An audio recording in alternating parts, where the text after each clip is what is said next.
Hello আসসালামু আলাইকুম, it's me Smita Pritu. Welcome to আমার মিনি ব্লগ। তো আজকে এই মিনি ব্লগটা হচ্ছে 31st নাইটের। তো 31st নাইটের ফুল ভিডিও যারা এখনও দেখেন নাই অবশ্যই দেখেন, এখানে লিঙ্ক দেওয়া আছে, ক্লিক করে দেখে ফেলেন। তো এই দিন আমরা হচ্ছে প্রায় 8:30 বাজে আমরা চলে গিয়েছিলাম TRX শপিং মল কুয়ালালামপুরে। আর এখানে আসার পরে আমরা ভিতরে ঢুকতেই পারছিলাম না, তার কারণ হচ্ছে এখানে ভিতরে যে স্পেস ছিল কনসার্টের ওখানে একদম ফুল হয়ে গিয়েছিল। আর দেখতেই পাচ্ছেন এখানে বাইরেও কত মানুষ দাঁড়িয়ে আছে, প্রায় এখানে লক্ষ লক্ষ মানুষ হবে। তো আমরা এখানে সবাই ফায়ার ওয়ার্কের জন্য ওয়েট করছিলাম। আর ওই যে দেখেন ভিতরটাতে কনসার্ট হচ্ছিল। তো দুর্ভাগ্যজনকভাবে কিন্তু আমরা কনসার্টে আসলে ঢুকতে পারি নাই।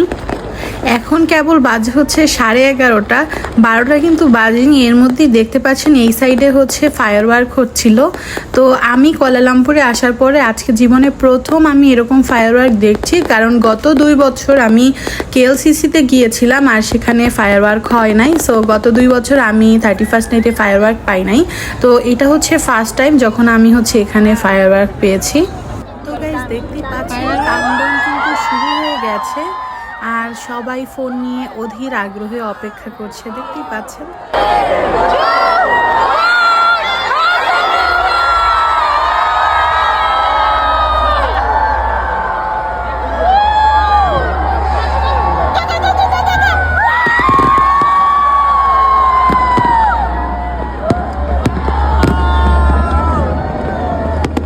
তো ফায়ার ওয়ার্ক হয়ে গেছে, আমরা অনেক বেশি এক্সাইটেড ছিলাম। Happy new year everyone.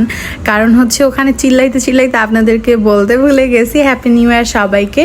তো এখন আমরা চলে আসছি হচ্ছে TRX-এর এই যে সাইডটা, এখানে কিন্তু ফুড কোর্ট আছে আর এটাও একটা গেট, এখান থেকেও ভিতরে প্রবেশ করা যায়, বাট আজকে করা যাবে না বিকজ ভিতরে কনসার্ট হচ্ছে আর এখানে সিকিউরিটি আছে, ওরা হচ্ছে আমাদেরকে অ্যালাউ করছিল না। তো দেখতেই পাচ্ছেন কত লোকজন দেখেন এরকম বসে আছে। আর TRX-এর এই সাইডটাতে না আমি আজকে প্রথমবারের মতো এলাম। তো গত বছর হচ্ছে আমরা KLCCতে সেলিব্রেট করার পরে না আমরা কোনো গাড়ি পাই নাই, সারা রাত হেঁটে হেঁটে আমাদের বাসায় ফিরতে হয়েছে। বাট এবছর TRX থেকে আমাদের বাসার দূরত্ব খুব একটা বেশি হবে না, খুব জলদি জলদি পৌঁছে যাব হেঁটে হেঁটে, কষ্টও হবে না। তো এখন আমরা যাব ফুড কোর্টে আর সেখানে আমরা কিছু খাওয়া দাওয়া করবো আর তারপর চলে যাব আমরা আমাদের বাসার উদ্দেশ্যে। তো সবাই ভালো থাকবেন, সুস্থ থাকবেন, আল্লাহ হাফেজ।